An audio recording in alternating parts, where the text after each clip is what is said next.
Here's an idea, folks. If you don't want to have to get up at 3 o'clock in the morning, just book a later ferry. That'd be too easy, wouldn't it?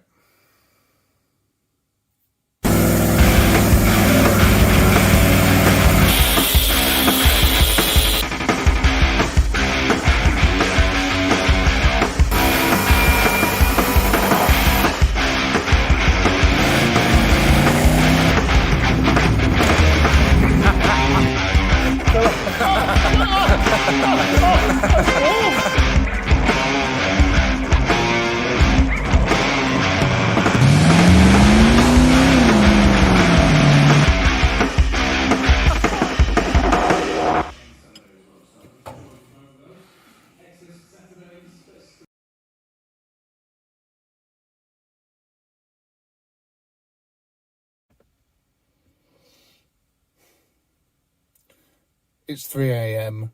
I'm in the car on the driveway. Got my coffee and my breakfast. And yeah, let's hit the road.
Just hit the first of many 50 zones.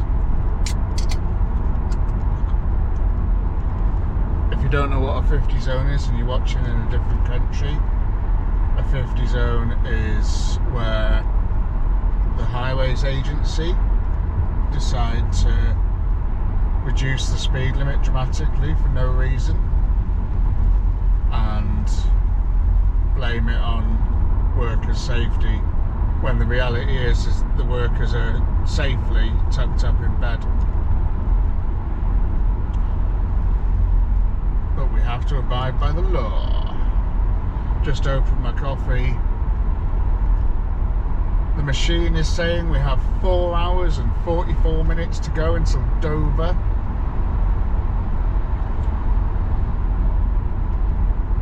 God, that stuff stings at 3 o'clock in the morning. Woo! We're going to get there at 8 o'clock, it says. The ferry leaves at 9:55. So that gives us a couple of hours just to refill with fuel, check the car over, maybe get a little bit of food or something. So yeah. Let's go.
it's a long drive.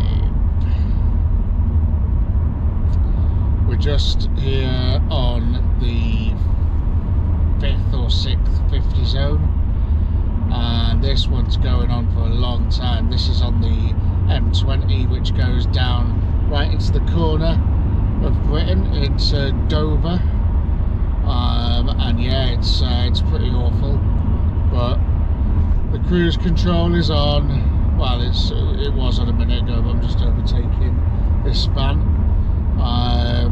Don't know why I'm overtaking the van, because I'm just going to do 50 now, go in front of him, and he's going to overtake me, and the cycle will continue. So let's have a little status report. We have done roughly, I don't know, 7,654 miles, which is great. It's 20 past 7 in the morning. The sun is up. I hope you enjoyed that time lapse of the thing. I need a coffee. I really do need a coffee. I think a coffee is like top of the list at the moment. I've not actually had a proper coffee yet today. I had a Red Bull at 3 o'clock in the morning. That was 4 hours ago. What else? Car, touch wood. I mean, what a star, you know. Temperatures are okay. Fuel, I've done 35.2 miles to the gallon as an average since we left sunny Runcorn, which is great. And I've been hitting the cruise control directly on 70 mile an hour all the way, and it's been lovely, lovely, lovely, lovely. Listening to my Bose sound system. What else have I got for you? We're just approaching Dover now. We're roughly 29 miles away. Look at the sun. The sun's here. Put the sun glasses on.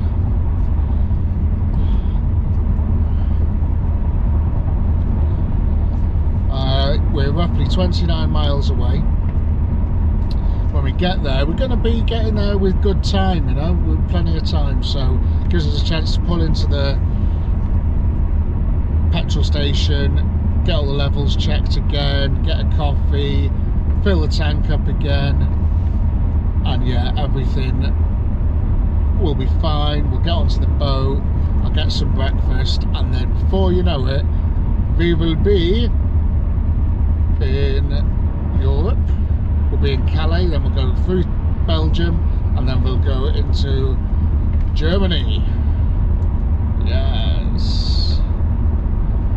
And it's probably another 5 hours on that side or something, I don't know, 5.5 hours I think it is from Calais.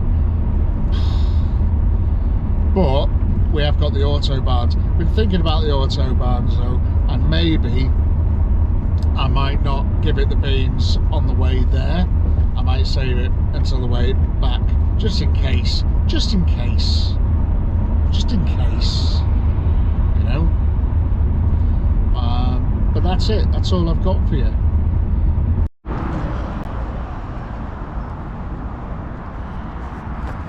Just thought I'd have a good check over of everything. Yeah, looks alright. There's still liquid in there. It looks like there's liquid in there because I can see it coming out the sides. Nothing seems to look like it's fallen off or anything, you know. I don't really know what else to look for. This still moves around nicely. I don't know. I'm still a quarter of an hour from Dover, so let's get there.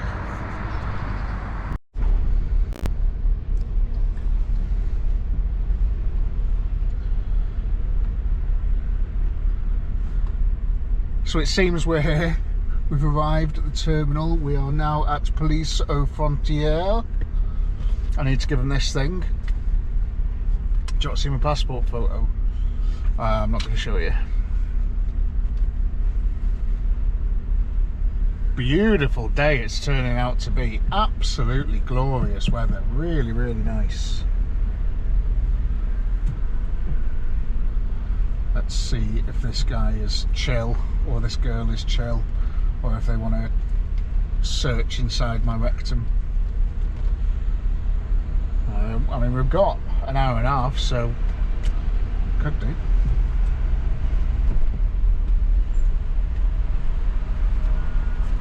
Hiya mate, good morning.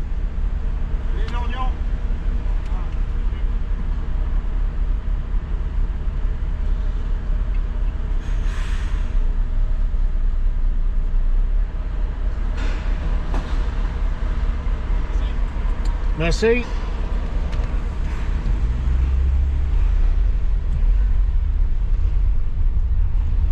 I think that's the UK customs just past there as well.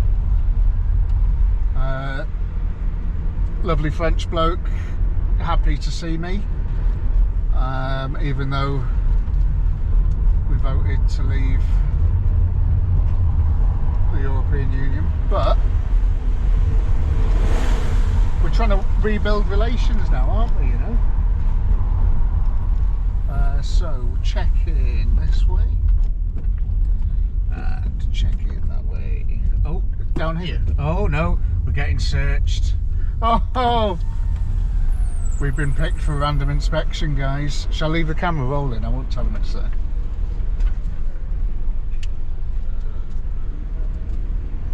Hello. Good morning. Just some quick security. Turn your engine off for me.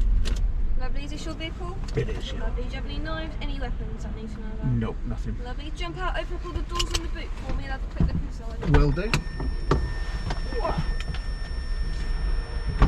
Handbrake on. Automatic. I put it in park. I never use it.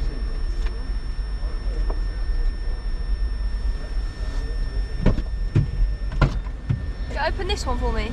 Yep. Oh yeah. That's it.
We're free.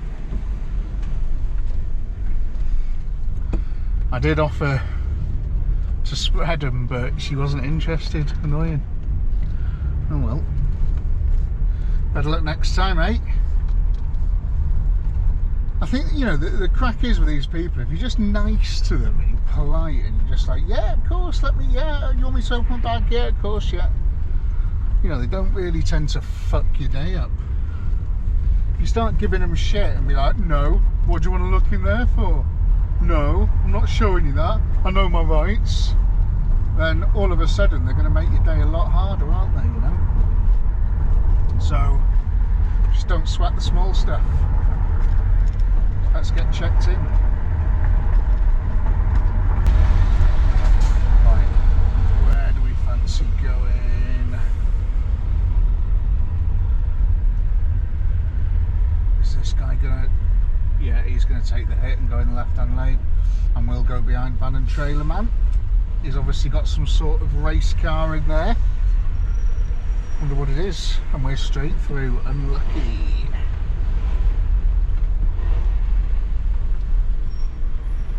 Good morning. Perfect, thank you.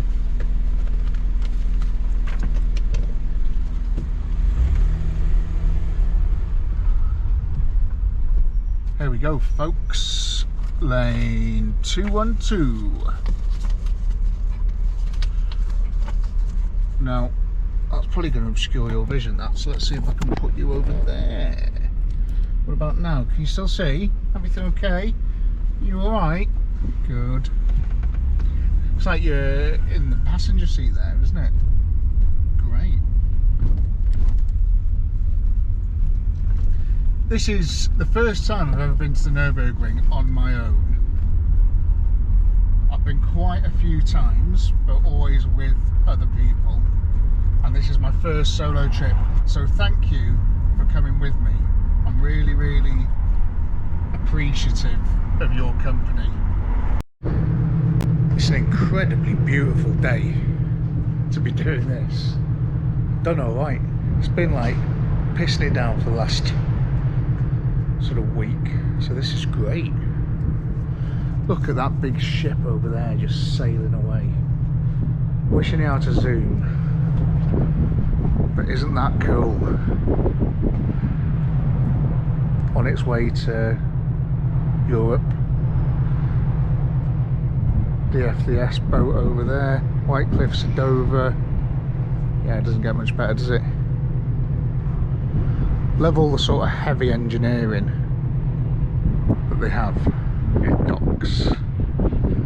It's a bit nerdy, that, isn't it? But I do. Look at those ramps there. 1, 2, 3, 4, 5, 6, 7, 8, 9. So they've probably got 18 ramps running on the bottom to push that ramp up. Each of them. Totally cool, isn't it? Look at that sunshine. Right. Next stop, France.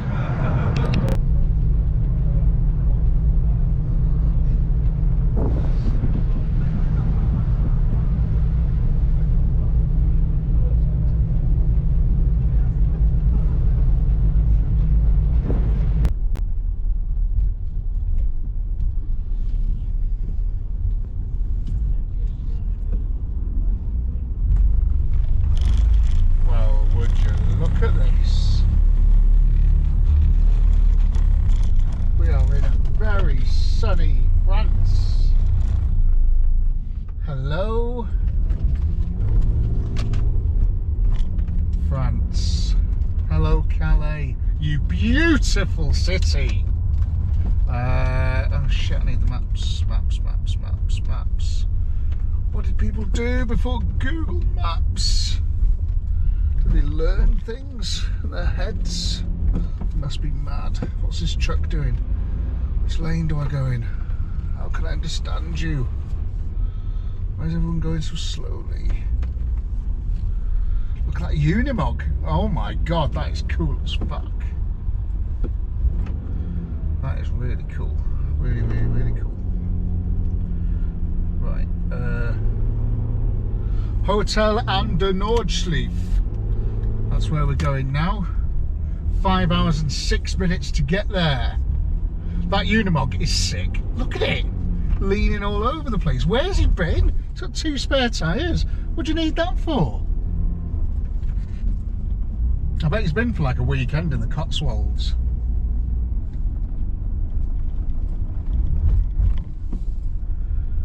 Thinks it's a fucking zombie apocalypse, doesn't he?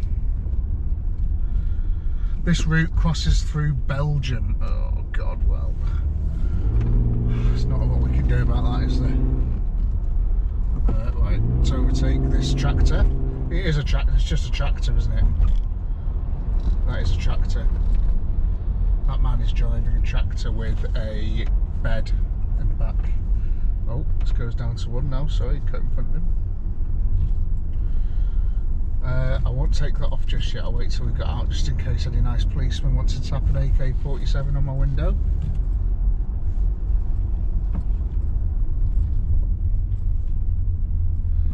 Which they do in fact. Last time I was here, as we were about to get back on the ferry, I had a very nice gentleman ask me to open my window by tapping an AK-47 on it and revolving the end of the gun around in an unwind your window motion, which I thought was a little bit much, to be honest, especially considering the car had electric windows.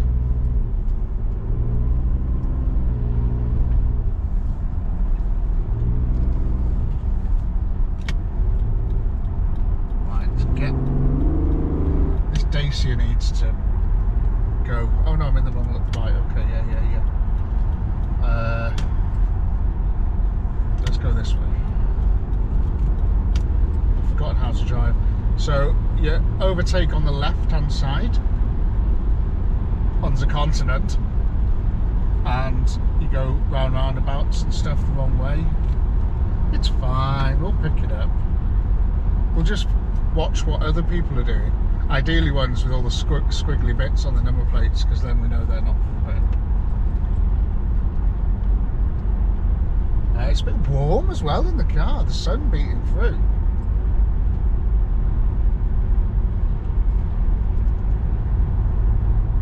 Cool. Right, let's get a few miles under our belts, eh? One of the questions that comes up in the car communities that I'm in about driving to the Nurburgring, and that question is, where do the Autobahns start? Now the Autobahns start just in that last clip we showed there, as you come off that main sort of ramp from the boats. Then it's put your foot down, go as fast as you want, all the way to the Nurburgring. Then it's very, very easy to remember. It's very hard to get it wrong, but yeah, you just put your foot down and go, and there is no speed limits. Okay, right, that might not be strictly true. However, the speed limit in France on this bit of road that I'm on now is quite generous, to be fair. If you can guess what it is, if you know what it is, say now, and I'll tell you afterwards. Right, so what were your guesses? 60 kilometres an hour, 70 kilometres an hour, 80 kilometres an hour, 100, 110, 120 kilometres an hour? All wrong. It's 130 kilometres an hour, which is the equivalent of about 83 or something. 82, 83. Oh, traffic. Oh dear. Oh dear. All of a sudden, all our hopes. So we're talking about going 130 mile an hour, kilometres an hour, and now we're doing about 9. Great. That is called, ladies and gentlemen, jinxing it. Oh well. Let's get the window down and enjoy the scenery, I suppose. What a lovely day to be doing this. On the continent, doing a heady 11 miles per hour. Or as they say over here, 20 kilometers per hour. So this is the reason for the traffic jam that I've just been sat in for a little while. Look at this caravan, this van, and it's just like, I don't want to let you go. I don't want to let this caravan in either, but I'm going to have to. Oh. So yeah, something's bad's happened here. Oh god. Oh god, look at this thing. Oh my god, all the side of it's been ripped out and there's pieces everywhere. That looks expensive. Oh well, on we go.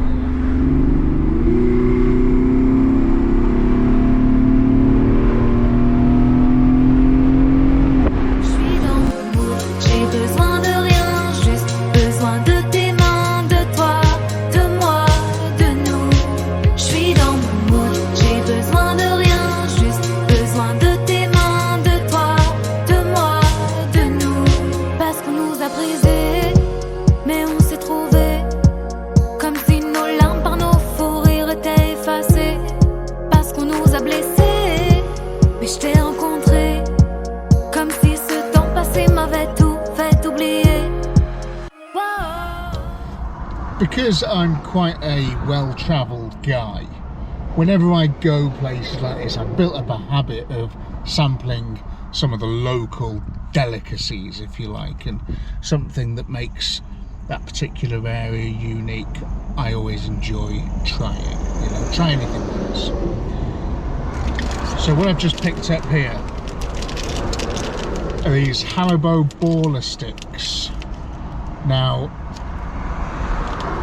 I've never seen these in the UK, and they are bubble, so we'll give those a go. And also this cookie mail. I've got a rough idea what it's going to be, but should we try it? Let's try it live on camera. Let's try it while it's still cold, I think.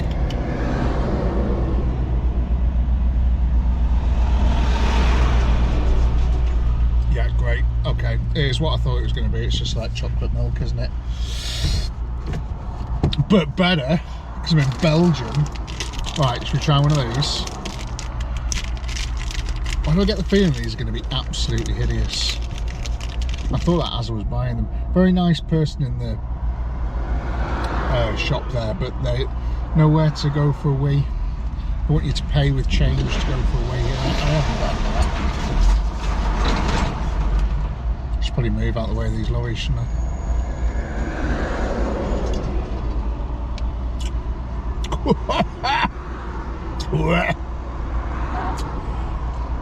Whew.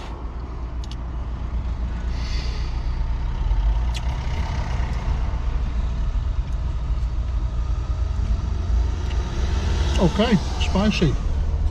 Like it. Right. Let's go and find a bush.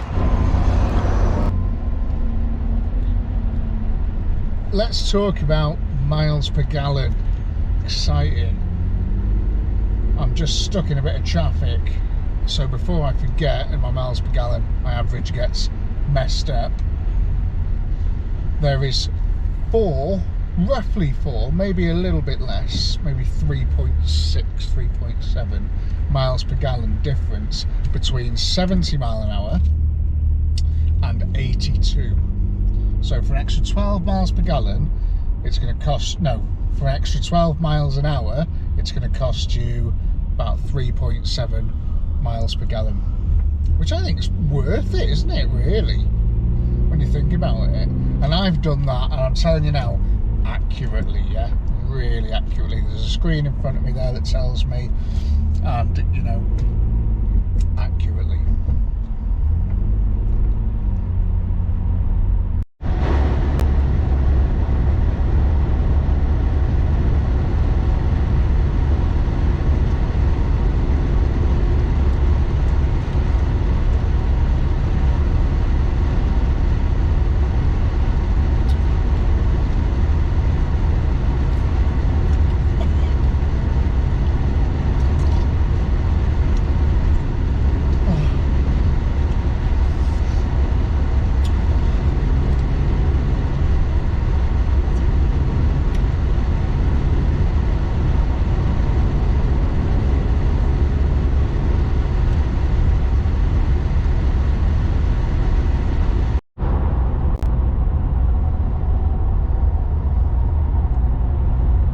We're just near Brussels.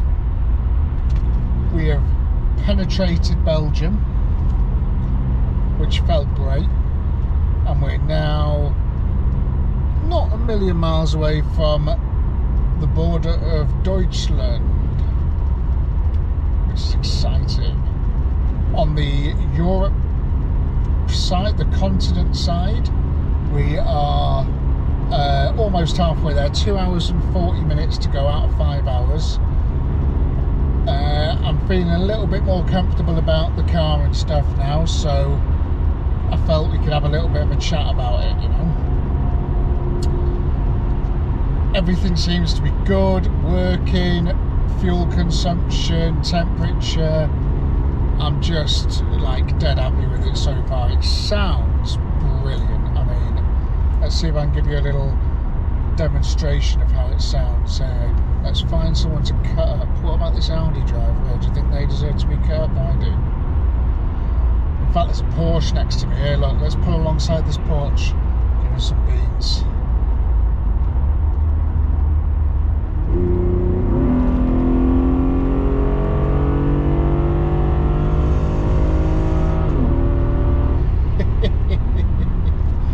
Great. Childish boy, grow up. I hope he was thinking then, wow, look at the condition of that Omega. It looks like new.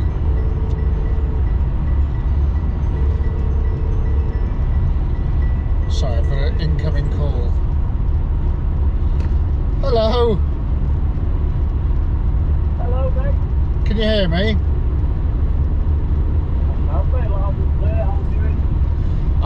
Very well, thank you. I'm just doing 80 mile an hour, about to fly past Brussels.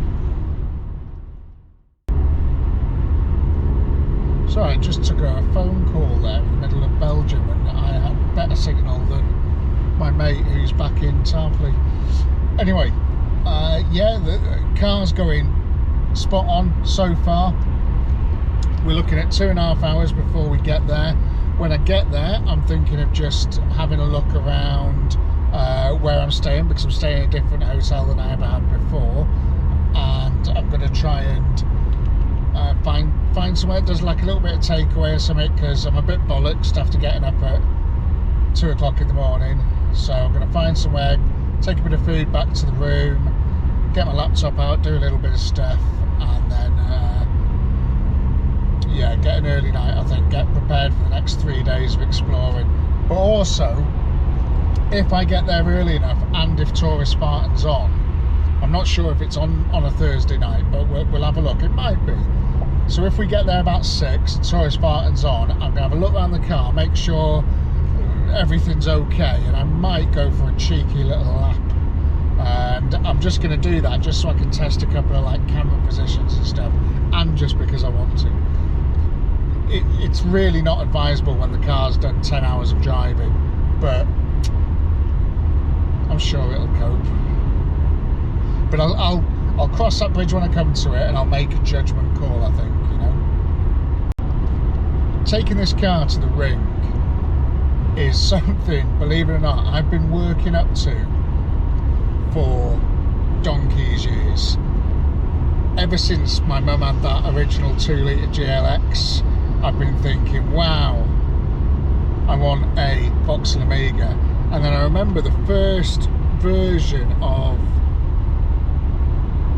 was it, no, it wasn't Forza, there was a game on a Sega system, I think, that had the Nurburgring track on it. It wasn't the original Xbox, I don't think, it wasn't the original Forza.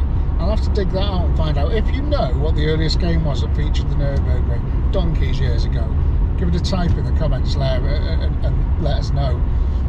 But I remember at the time thinking, one day I'm going to get an MV6 Omega and I'm going to take it to the Nurburgring. Genuinely, that is not a lie. I thought that, and I've been thinking it ever since. This car's really been a passion project, something that I've poured serious blood, sweat and tears into, and a lot of money. So to put it into perspective, with the money that I've laid into this car over the last 2 years, I could have probably made payments on, I don't know, maybe an old 911 Porsche or just an M3 of some sort, you know, that kind of thing. And that's what a lot of car guys will do. They'll take the easy option, they'll take the easy road. I'm not like that. I like to do things the hardest possible way. Maybe I should rethink my strategy. No, because I'm going to hopefully be the only one at the Nurburgring this weekend in an Omega MV6, and it's going to be killer round that track. I can't wait to see what it's like around the carousel. There's a mud flap on this side, well there's 2 mud flaps, but there's a mud flap on this corner here, and because the suspension's quite soft, you can hear it dig in when you go around a corner a bit too quick, and I'm going to grind it off on that carousel this weekend. I might even take some measurements of it before we go. I think that'll be quite fun, just to see how much I do scrub off it, you know.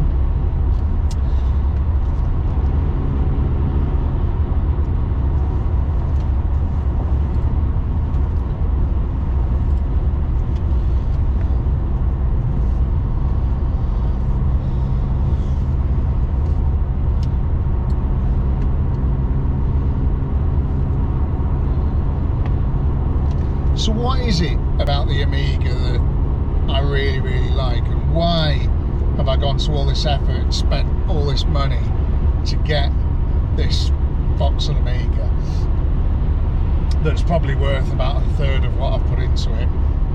And if you count my hours at any sort of cost, then, you know, we're going to be seriously far apart.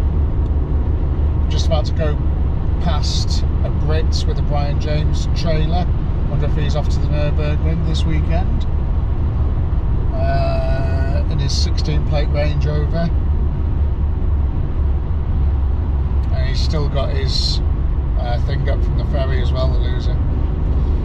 Okay.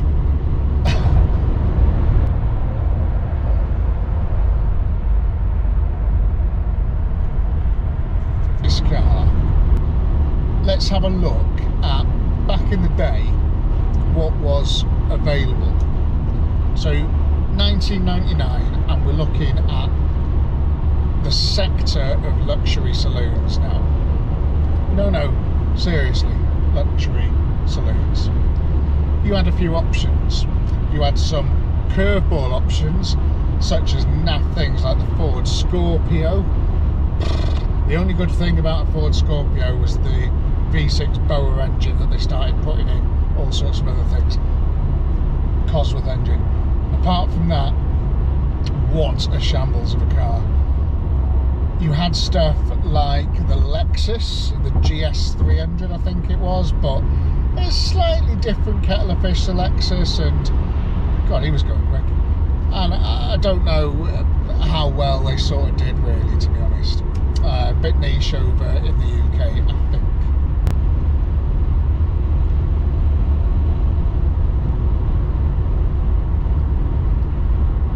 You didn't really have anything from any other sort of Japanese companies really in the UK. There wasn't much, and there's some of the stuff you can't really count. I'm thinking more big engine rear wheel drive setups, not, you know, 1.8 Toyota Coronas and that.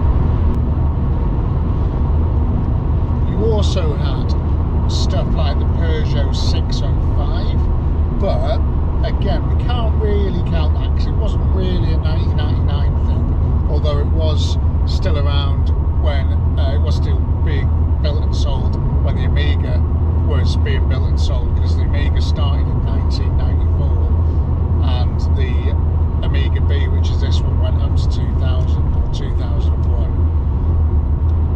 But the Peugeot, I mean, cool car, big thing, big old 605, real nice bit of kit, but again, a little bit niche in the UK. I don't think they did too well with them. So what else do you get? If you're a guy or a gal in 1999 and you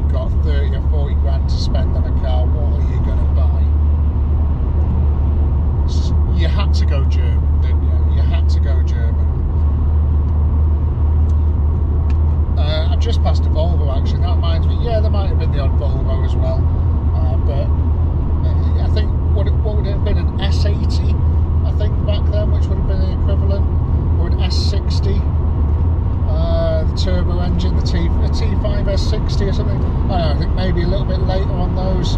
I'd have to do my research on that. But you mainly had German cars if you wanted the sort of front engine, rear wheel drive powertrain. Audi, they did the Quattro, so it was sort of more four-wheel drive.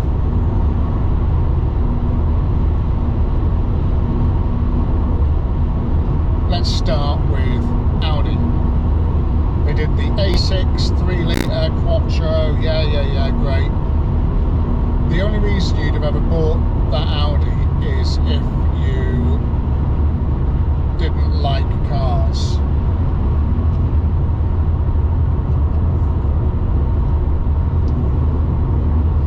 Just gave a thumbs up to that fella there, he looked dead cool in that Capri. I don't know if you saw that. Very good though. There's a guy in a Golf there. 3-litre Quattro, whatever it was called. Four-wheel drive thing. Yeah, great, but not a driver's car at all. If you buy an Audi, you don't like cars. That's just the bones of it. Audis are for people that want to look like they know about cars and like cars and all this sort of stuff.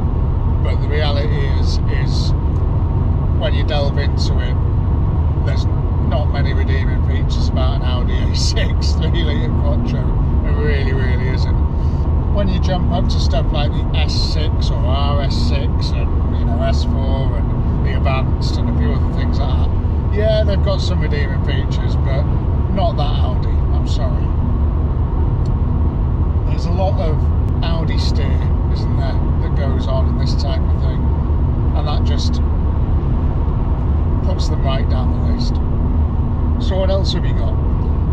You've got Mercedes. Now Mercedes did a E300, I think it was called, which was an E-Class 3-litre. Great car, and it's a taxi. That is a taxi, and that is pretty much all there is to it. Very reliable, pretty robust, rusted like buggery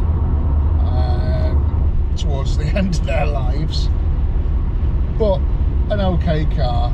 Not necessarily something you would buy if you were a driver's car, because I've driven quite a few and they are a little bit wallowy, but they're good enough.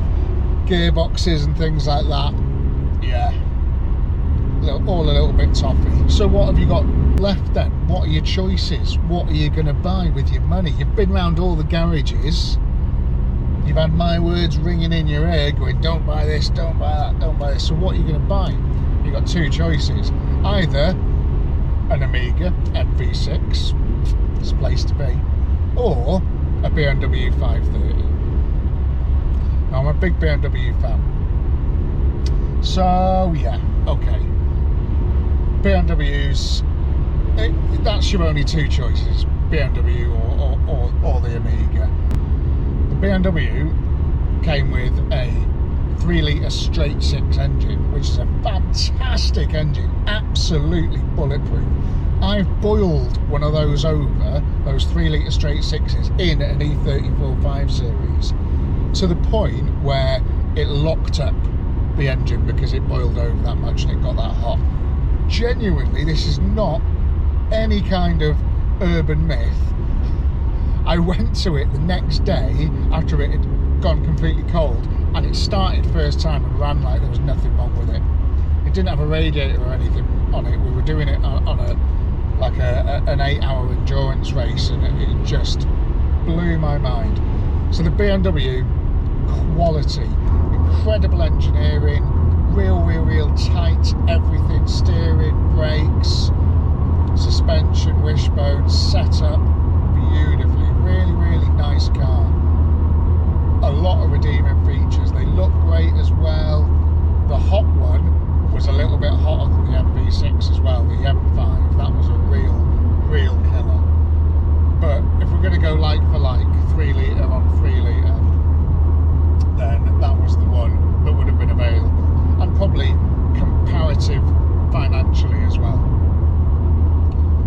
But what reason that the Omega has got the cult following that it has, and what is the reason that I like it so much? Well, there's a lot of reasons. The engine is a V6. As you heard before, it sounds incredible. It is a really good engine. They don't last hugely long, but they're a great engine. And the BMW unit, although fantastic, it just doesn't have the same noise. I'm sorry, it doesn't. As they get towards the top end as well, the V6 just feels a little bit more bubbly and alive. I don't know what it is. It's just, you know, it's one of those things, isn't it? Imagine having a V8 engine and having a straight 8 engine. The V8 is going to knock it out of the park, isn't it, in terms of noise and power, probably. So what else about the Omega? Well, it's really hard to describe, and I'm going to try my best to describe it using these words.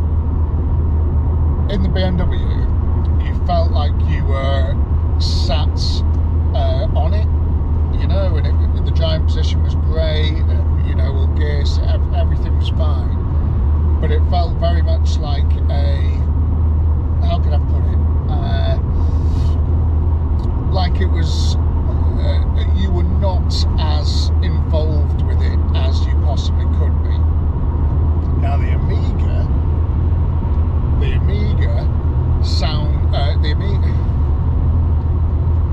sorry, that Capri just went past and I just can't stop looking at it. It is so cool. But the Omega, it feels like, and the only way I can describe it is almost like a monocoque chassis.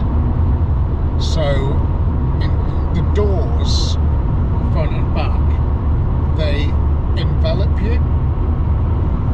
I just undertook something and I don't know what the rules are on undertaking in Belgium, so I'm sorry about that. But it feels like the car envelops you and you're sat low down inside it, and there's a lot of headroom, and I'm really big. I'm a bit of a Bigfoot, and there's plenty of space in there, whereas on the 5 Series it's not quite the same.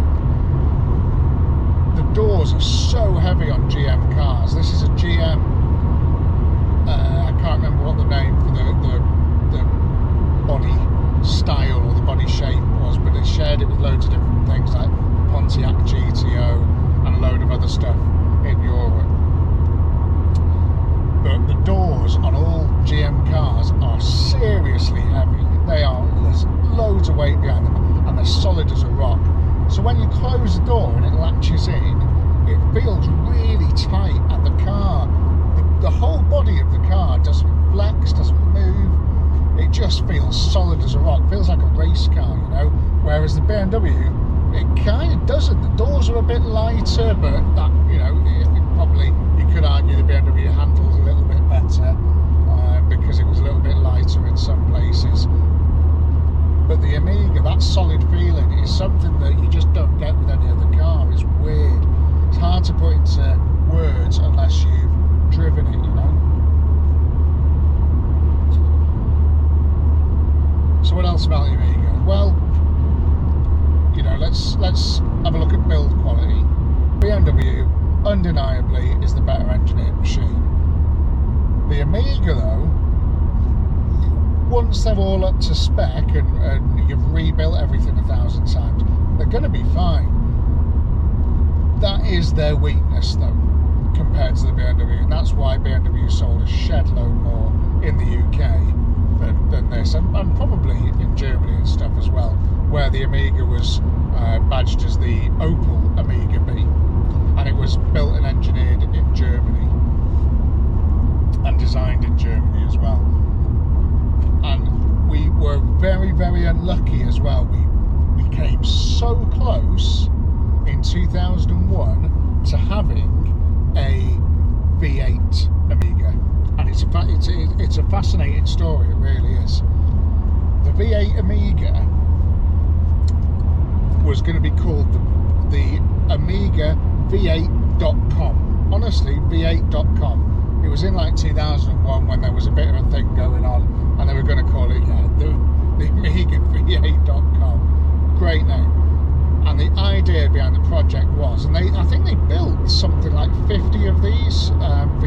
V6.coms just to, during the manufacturing process, they do tend to build quite a few models and test them out various sort of places and take them to motor shows and all this type of thing.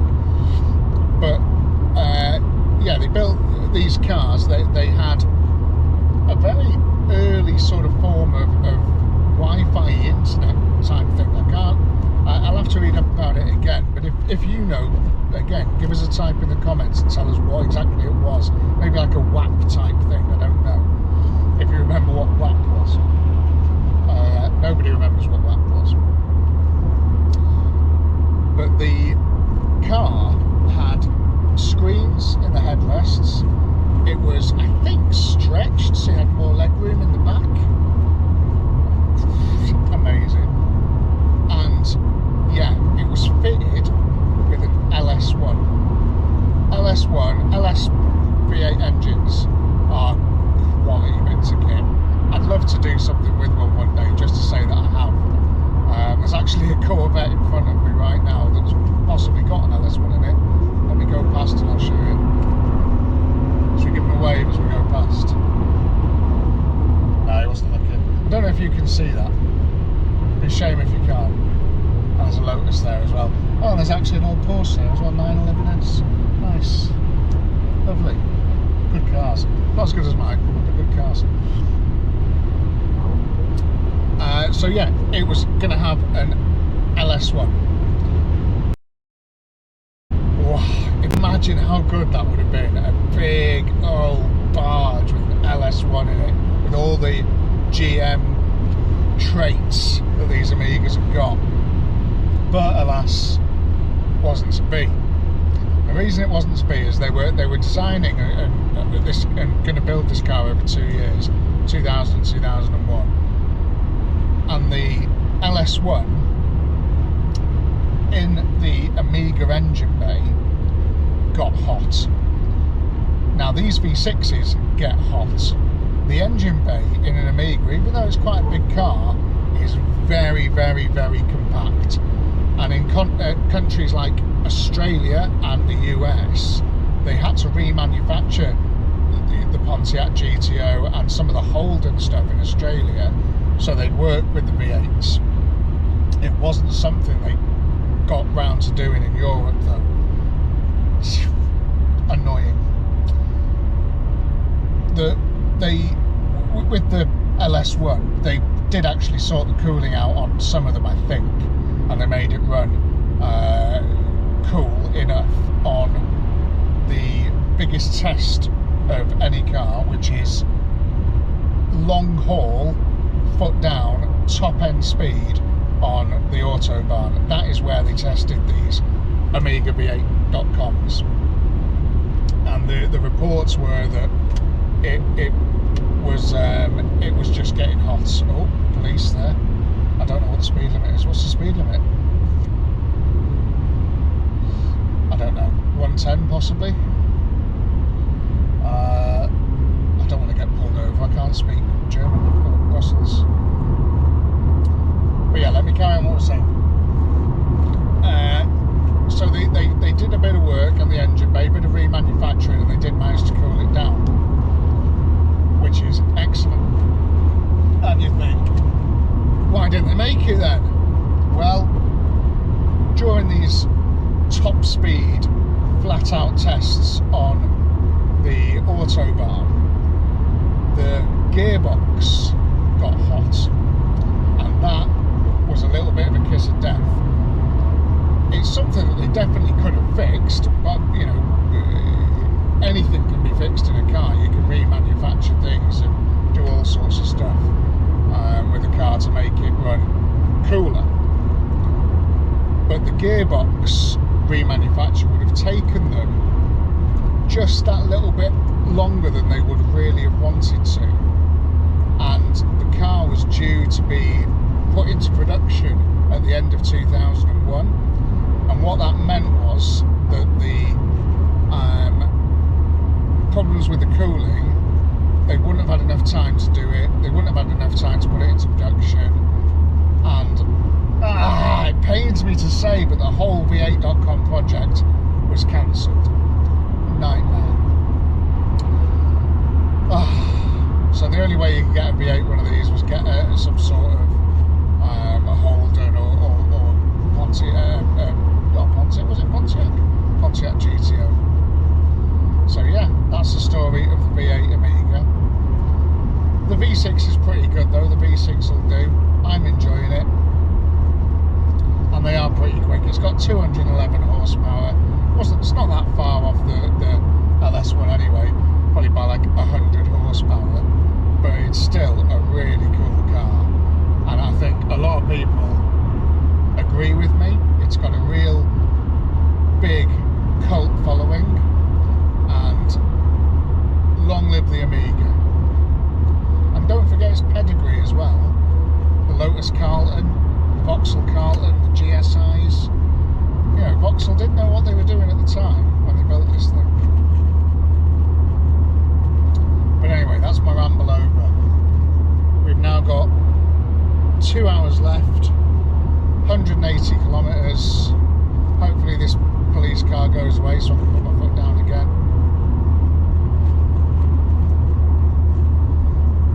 So next time you see me, we'll probably be getting into the ring. Right, I've just tipped up in this fairly shitty part of Belgium. I thought I'd give the Omega 10 minutes because the oil light came on, but I checked it and it wasn't even that low, but I have topped it up like maybe 3/8 of a pint. And yeah, so oh man, what is this? They don't do gravy, yeah? Gravy just a British thing? That's mad. Instead they do this apple sauce apparently, and the boxes are bigger. All looks the same in there though. Right, let's get tucked in and I'll let you know what this thing's like. Some weird like soup looking thing, isn't it?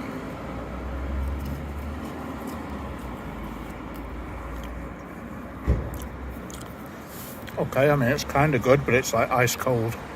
That's weird. Okay, I'm gonna eat this and then get back on the road. That was pretty rough. It's almost like 9 of the secret blend of herbs and spices haven't made it to that KFC yet, because I'm pretty sure it was only like salt and pepper on that burger.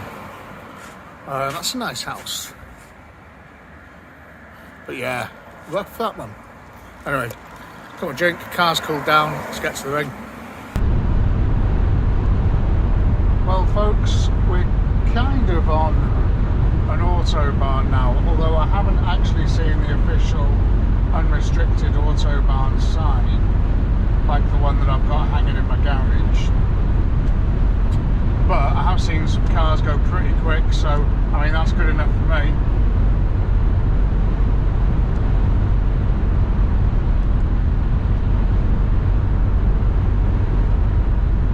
I mean, I'm not going to push my luck here at all. I'm just going to try and cover some ground at a bit of pace.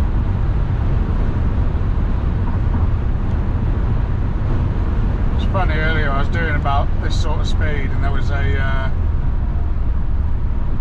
what's going on the other side of the road there? Something's really going on. Yeah, it was funny earlier, I was doing about 100-ish and there was a Tesla behind me and we were going for probably 5 or 10 minutes and then he sort of backed off and went in the slow lane, and I bet you it was because his battery was getting rinsed by going so fast. Because, you know, good long range things, but if you start pumping them towards your, you know, 100, 110 mile an hour, it's not like these, you can't just pull over and fill them up again, you know. You'll be sat there for a couple of hours, won't you? There's one there now. Life in the slow lane. Oh, sad. Get a car with a fucking engine, weirdo.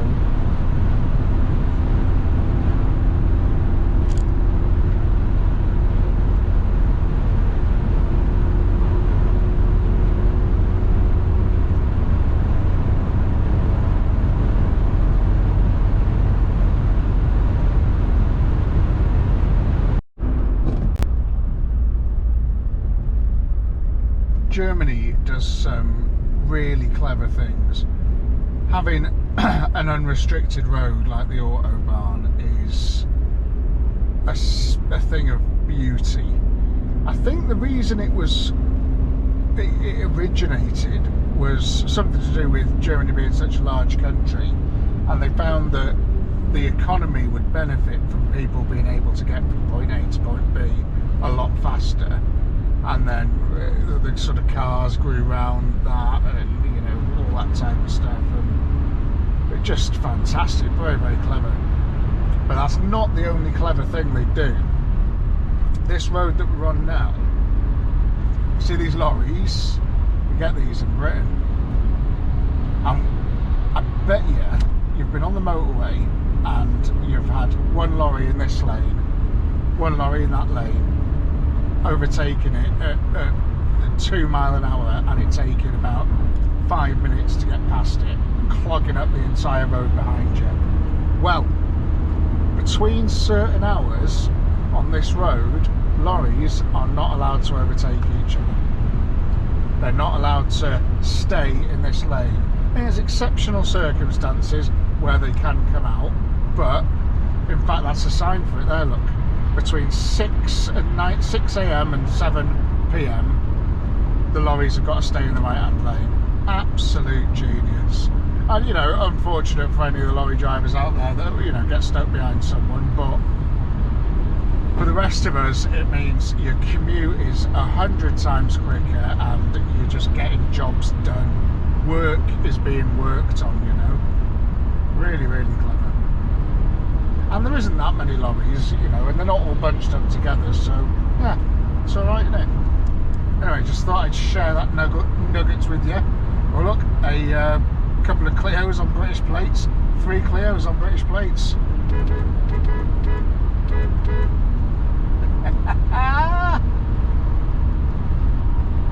Top lads, all going about 30 miles an hour, because I bet it's booming in there. Boom!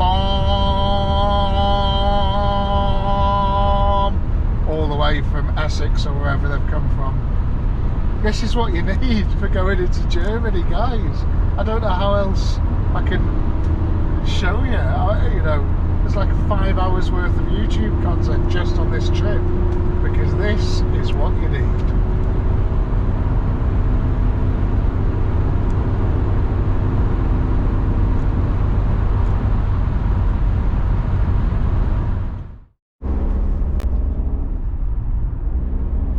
We are heading deep into the Rhineland now, which is where the Nurburgring is located, in the middle of, over there, trees and things. We're on these twisty turnies now for the next 25 kilometres, which is only about 28 minutes, it says here.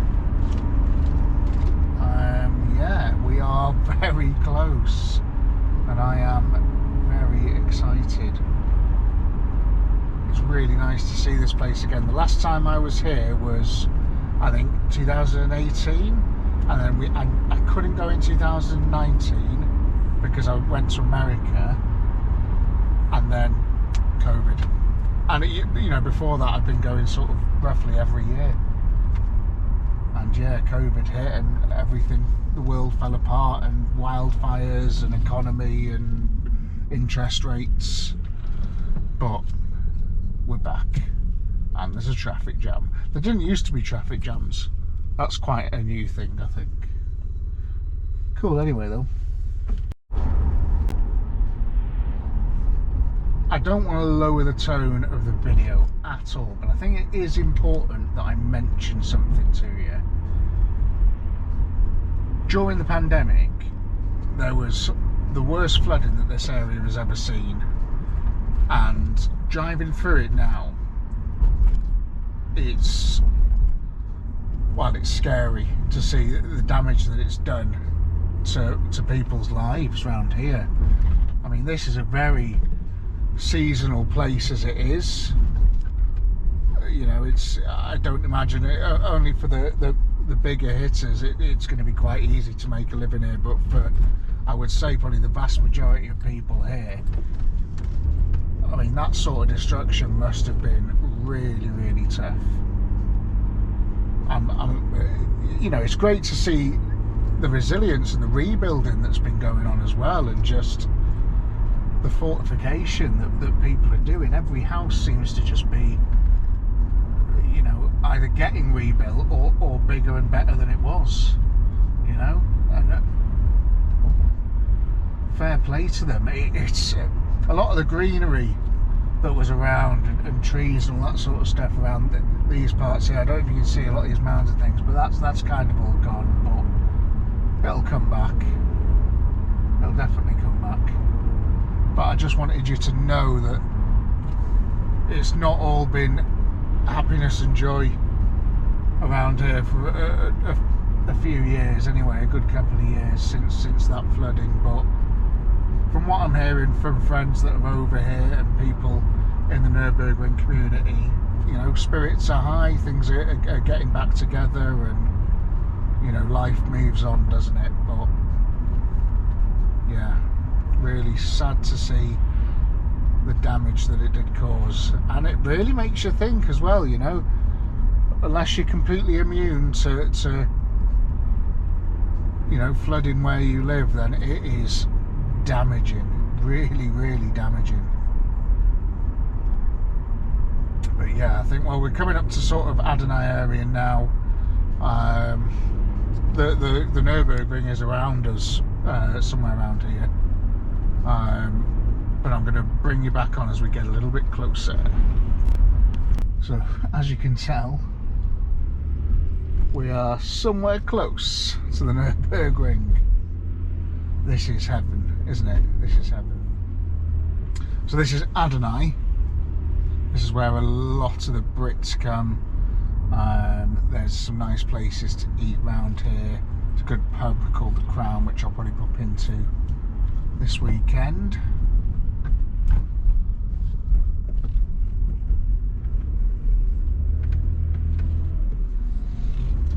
And yeah, there's a lot of shops and stuff, but I'll be having a little wander around here, I think, tomorrow or Saturday. This whole time I forgot to mention, I actually came here a day early, so I've got an extra day. A day early!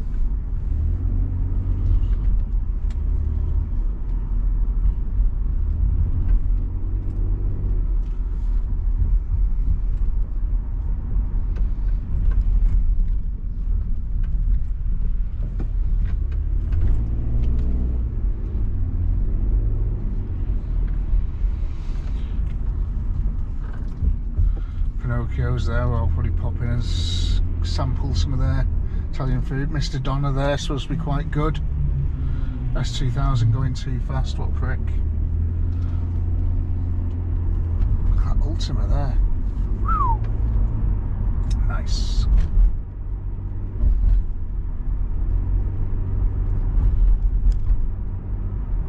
So yeah, Adonai is probably one of the biggest towns around here.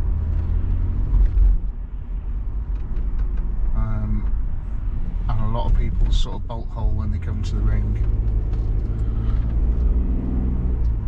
Never really been mine though. I've tended to stay next to the Nurburgring itself because I'm a little bit lazy, and I want to be next to Piston Klaus, which we'll go to at some point, and that is right next to the ring.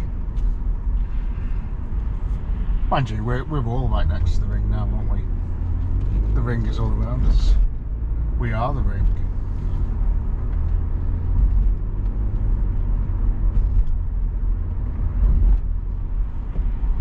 It says I'm 1 minute away from where I'm staying,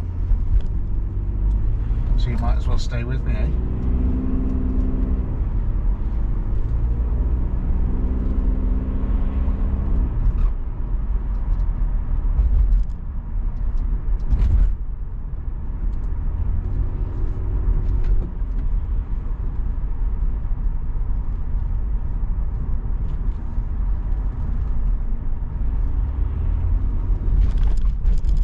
Around here is where you can park as well to have a walk up to one of the good viewing spots at the Nurburgring. So I bought my walking boots with me for that reason.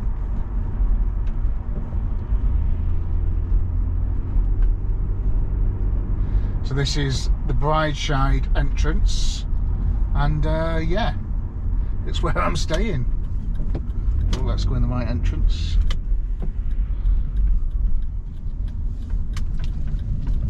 Hotel and a Noordsleep.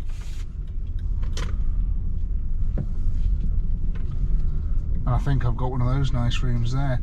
And can you see that? That is the racetrack. I don't know if you can see that there. Sort of there. That bit's the racetrack. Part of the Nurburgring. And I saw a car go past then, but any other cars going past? They're all liveried up. I want to see something normal because I don't know if tourist Spartan's on or not. So I can just nip over now because it's only 5 o'clock, 6 o'clock, 6 o'clock here. Tourist Spartan's usually open till 7. Right, I'm going to give the car a bit of a tidy up and then we're going to head over, I think. As you can see, I've decided to do the right thing, the safe thing, the sensible thing, and just go straight to the Nurburgring Centrum.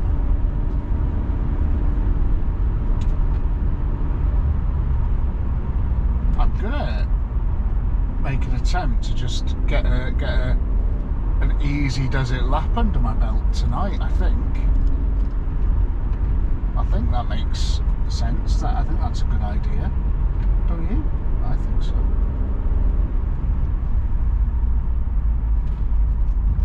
But I may have heard the klaxon earlier, the klaxon of Bungard. So in fact, I'm just going to nip in. Ticket office is here.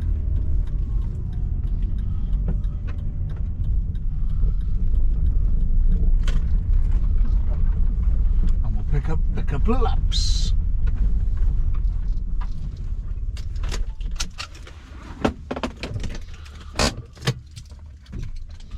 Okay,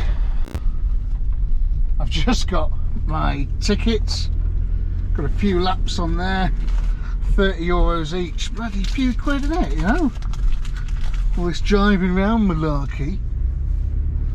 I hope they don't spot the camera and tell me to take it off. Otherwise I'm going on my own.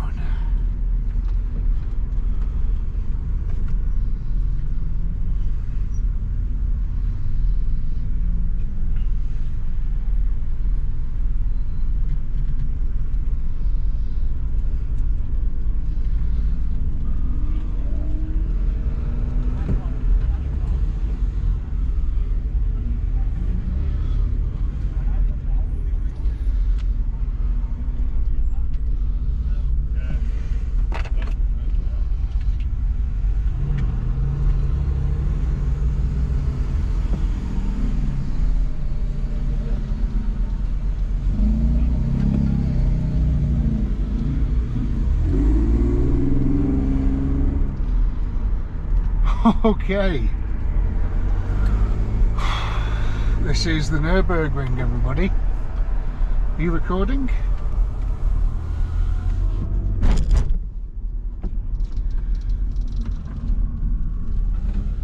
Sports mode. Remember, no heroes now, this is just slow and steady. Got a dry track, perfect visibility. Way ahead. Bridge.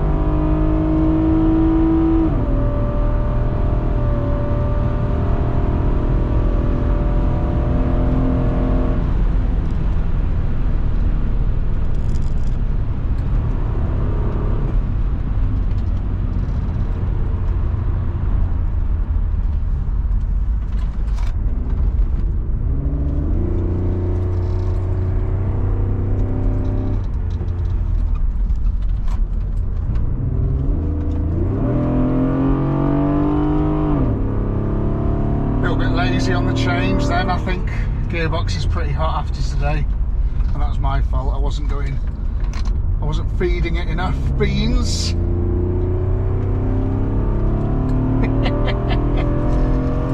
thumbs up to the photographer.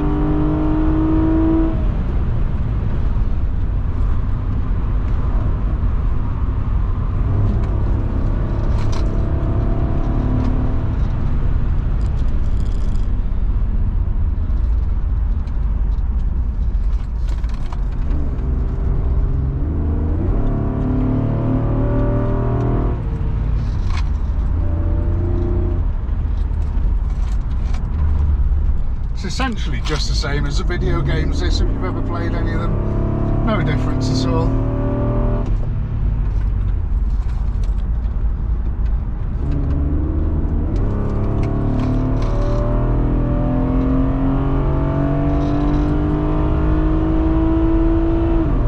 One difference, these guys.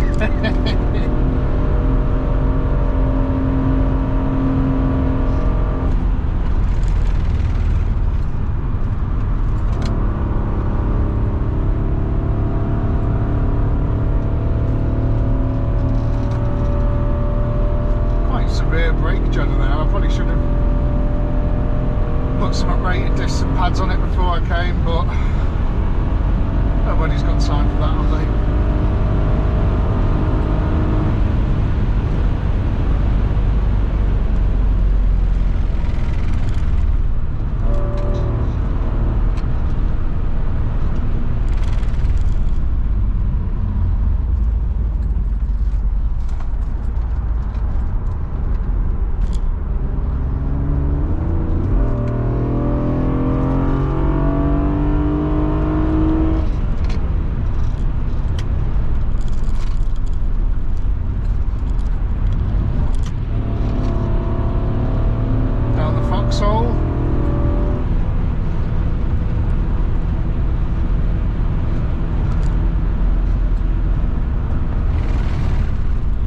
Taking it easy, no heroics.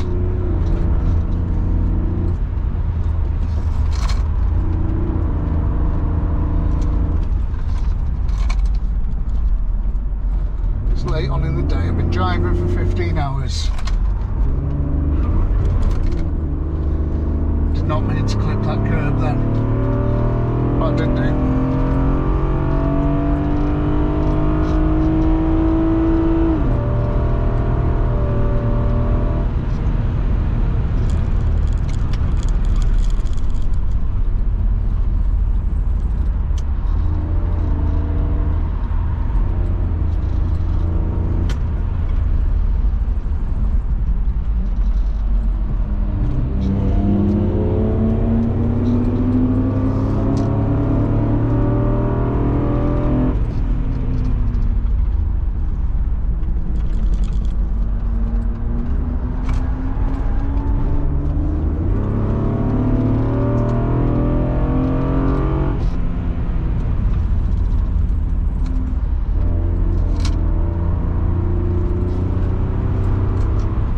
Tyres are super soft.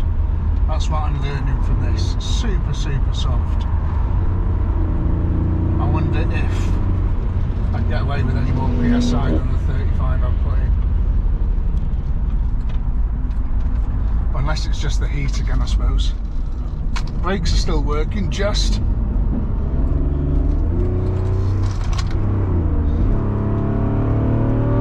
There goes that mud flap I was telling you about.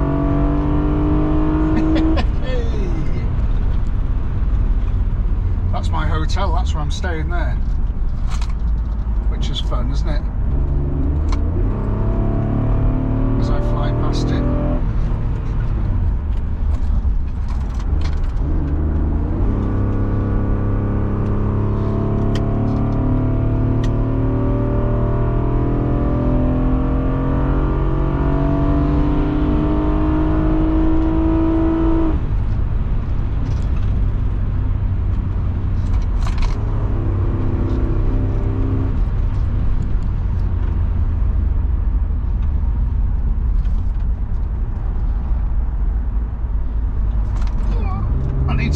Achieving the apexes too much.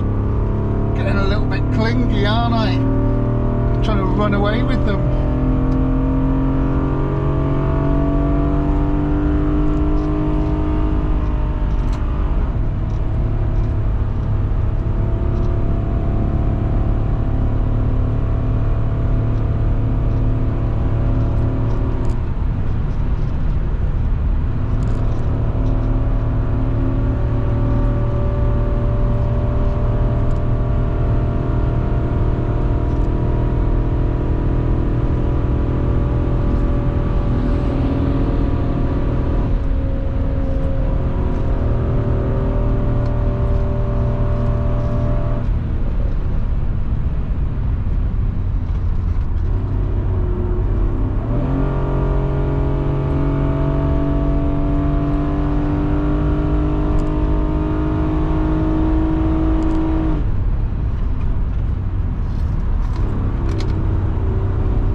let's see what we can do about that bloody mud flap, eh?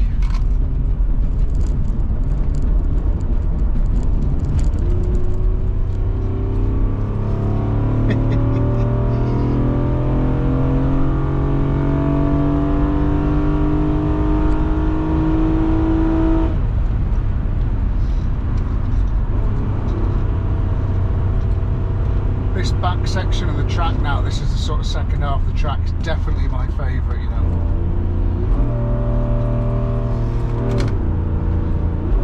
Gearbox definitely getting a little bit lazy there. Okay, maybe a manual is the right one to have.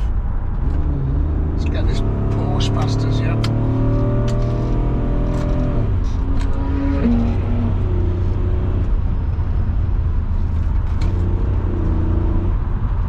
Another rule, never try and chase a Porsche.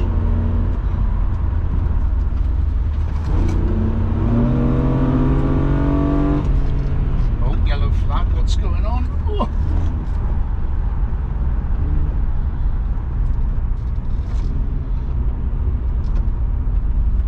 See, there's two orange lights flashing there, and I don't mean the ones hanging off the back of his car. Someone skidded off, maybe.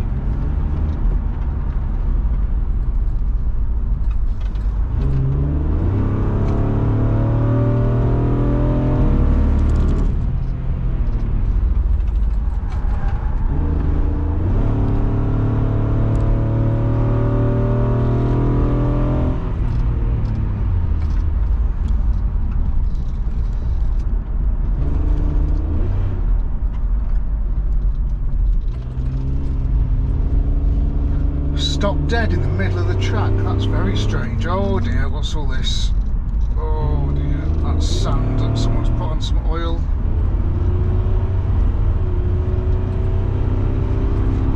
Hold on to your breakfasts.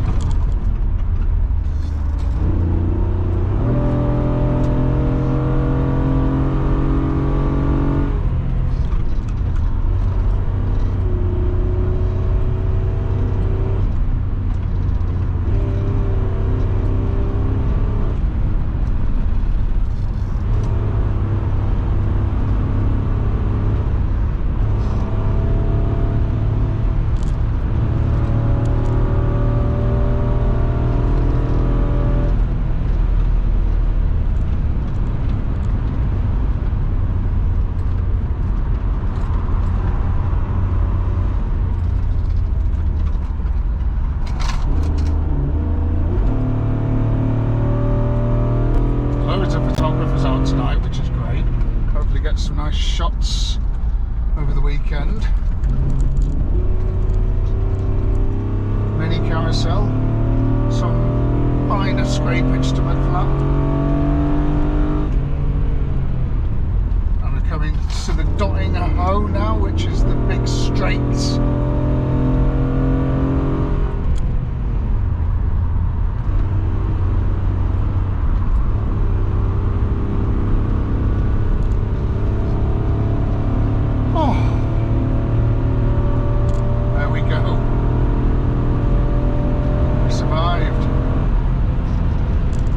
So bad, was it?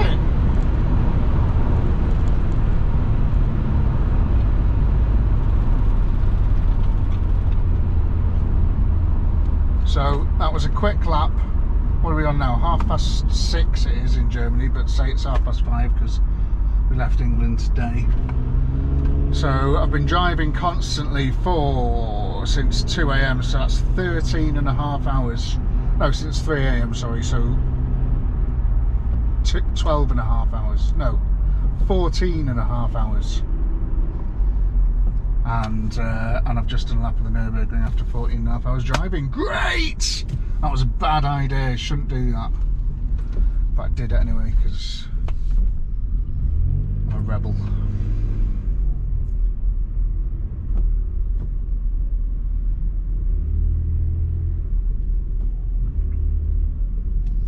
But that's it for today. The old girl needs to cool down.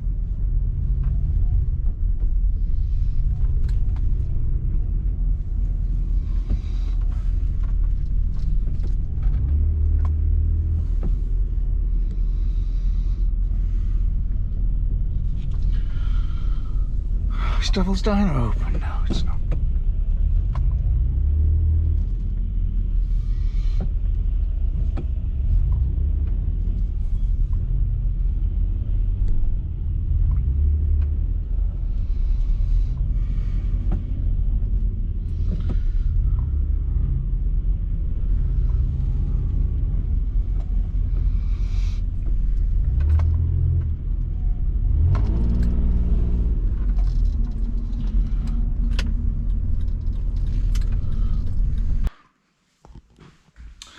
Well, what a day it has been.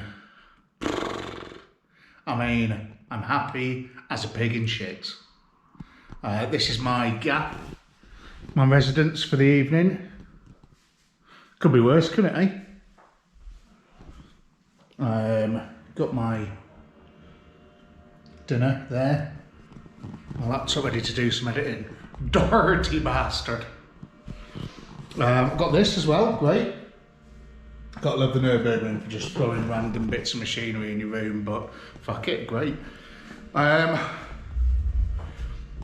there is cars and the racetrack. I'm going to show you all that properly tomorrow. But now I need to get my head down, do a bit of work on the laptop and chill and wait for the next couple of days, next 3 days of exploring and enjoyment and videoing. So that is the end of episode 2, and we made it. That's the main thing. You know, it could have all, I mean, touch wood, it could all still go horribly wrong, but today went really well. Really, really well. That car is epic. I'm buzzing with it. So, apart from a little bit of an exhaust blow, but we'll talk about that tomorrow. So for now, thanks for watching. This is probably going to end up being a really, really long video, so I apologise for that, but I hope it's a good one, and I hope you can just sort of stick it on in the background while you're doing something yourself and enjoy it, because I enjoyed making it. And thanks again for coming along for the ride with me. This took me absolutely ages to do, so please just pause the video, jump out of it, like, subscribe if you haven't already, drop me a comment and tell me all of the things, and that would really help. I'd really like that. That would be really cool, and then I'll do more. And if you don't, I won't do any more. So vote with your feet. No, don't do that, that's awful. Just like it, subscribe it. Anyway, right, see you later. See you tomorrow. Bye.